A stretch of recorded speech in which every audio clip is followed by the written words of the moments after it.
I want to say something very important to the LGUs. LGUs refers to the local government units. We are in a critical time. We have resorted to this extreme measure of enhanced quarantine or quarantine for the zone because the magnitude of the threat that we are facing calls for it.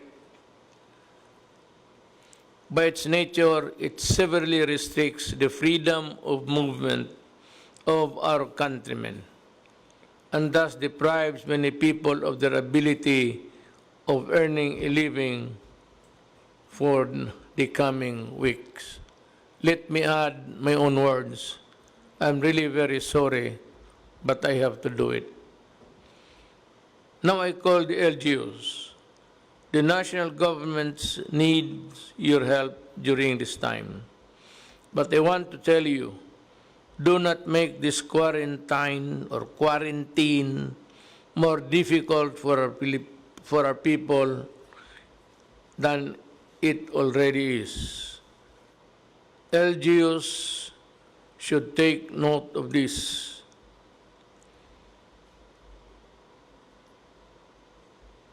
That at this time, let us make ourselves clear that we are not separate from a republic or from each other. There is only one republic here, the Republic of the Philippines, and therefore you should abide by the directives of the national government when it sets abide by the directives of the whole for the good of the country and the protocols observed during the time of the lockdown. Let me add that at this time, I do not think it is just a quarantine or quarantine.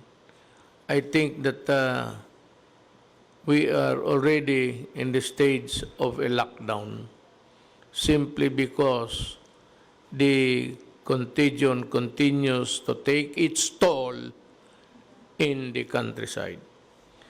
I know you have the mandate to deal with the emergencies affecting your localities. I was a mayor myself, in case you have forgotten. But this is an emergency of national proportions, and therefore it is the national government that should call the shots.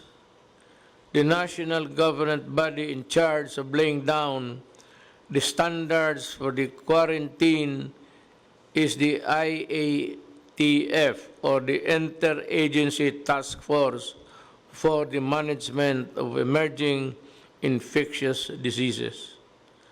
Let me be clear to everyone. So, when the IAF says, do not restrict the flow of cargo of whatever type, then no LGUs should say that they only follow or allow food or essentials goods to come in. You are setting already your standards and making this quarantine more difficult for all. I am ordering all LGUs that are doing this to stand down and to abide by the directives of the IATF, the task force, not mine, but the task force, and those issued by the Office of the President, and to make sure that what the IATF say should be closed is closed, and those that should be open stay open. You know the only reason why you can impose these quarantine restrictions and impose it on everyone passing your areas is because the national government is allowing you to do so. But if you go beyond the standards that we have set, you are abusing your authority and you know that it can lead to administrative cases or even worse unless you stop what you are doing and completely, fully, criminal cases cannot be far behind. I am therefore directing the DILG and DOJ to closely monitor the compliance of LGUs in the directives of the office and to file the necessary cases against the wayward officials. You know, let me be just sundin na lang natin. Total para man ito sa lahat. Do not try to overdo things or think that you can do what you want to do because that is not allowed. We, move in one direction, in one unison, precisely to place the contagion in control for the better health of our Filipino, our countrymen. Wala namang gusto nito eh. And we do not want to be lording it over your local governments because we do not want to do that. I do not want to do that. That's an added task. Ayaw na ayaw ko yan. Pero wala tayong magawa. Sundin lang natin. Ang ibig sabihin, wag kang magbiyahe ng sarili mo sa Tagalog ba. Kung sa wedding, ay wag kang magpalaro ng iba. Wag kang magbiyahe. Isa lang, sa gobyerno lang. Pero ako sa wedding, alam ko, hindi niyo sinusunod. Well, there will always be a time for that. In the coming days, we will need the help of the LGUs more and more. So I want to make this clear early on. Let us work together to implement this quarantine, and it should all begin with the LGUs making sure that your actions are consistent with the national directive. To do otherwise would sow confusion. All over the world there is confusion and chaos already because of these lockdowns. We are not the only ones into it. All countries of the world, as a matter of fact, are doing it. And that is why it adds more trouble than what is already there that we can handle. We are not alone, but let our country lead the way in imposing a lockdown and strict enough to effectively kill COVID-19. Liberal enough so that our people will not die of hunger, and orderly enough so that our country will not be driven towards chaos during these difficult times. Problema kasi nito, COVID-19 is passable sa tao lang. It's contact. Yung handshake o yung just maybe rubbing each other's elbow. We have to look for further and think of the economic survival of the country even after the crisis is over. Alam mo, sa totoo lang, importante lang malaman ninyo. We are imposing the social distance.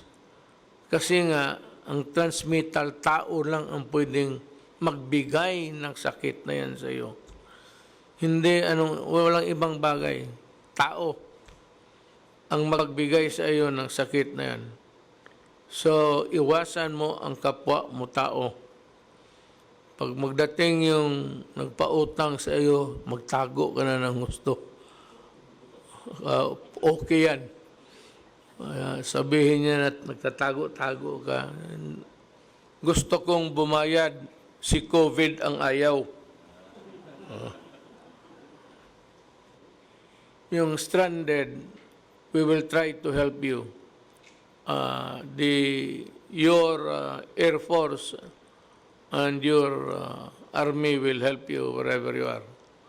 Kung wala ka nang mauwian, kung wala na kayong matulugan, I am asking the military commanders of the different camps all over the country that you can go there and ask for accommodation at pagkain.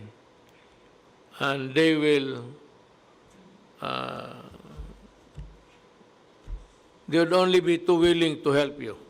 Yan ang ating army at police. Bigyan kayo pagkain at tulugan. And in the meantime, they will try to communicate the authorities in Manila to, we will try to, anyway, makukuha ko kayo. That is a very terrible thing. You know, as a matter of fact, it would have been very cruel for you to drive away, lalo na yung mga bata nagbakasyon, tapos walang mauwian, walang tatanggap. My heart bleeds for them. Hindi mo malaman na kung saan ka pupunta. Pilipino ka naman, pero wala namang tatanggap sa iyo. To me, I can understand your refusal. But more than your feeling, yung akin is to somehow protect and help Filipinos in distress. As your president, I am now invoking the sanctity of my oath of office to help people and my countrymen. To all NGOs, let us move forward together with one accord.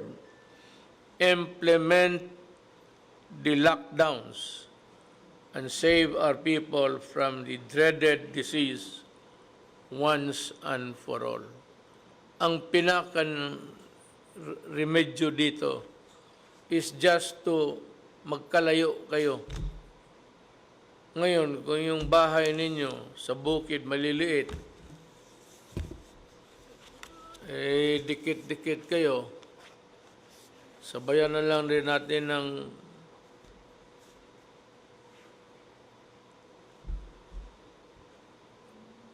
ano bang prayer, dasal. Sabayan na lang natin ng dasal na tutulungan yung mga tao, mga Pilipino na they are not in a position, wala sa kanilang kakayahan na magsunod ng mga social standing. Better still, just keep your distance from strangers or friends, just so na maputol yung contamination from A to B, B to C. Kung kay D, putulin natin doon. Yun ang maganda. So it's actually the social intercourse that is bad at this time. I hope you can understand us at maintindihan rin ninyo kung ano ang ginagawa namin. Maraming salamat po.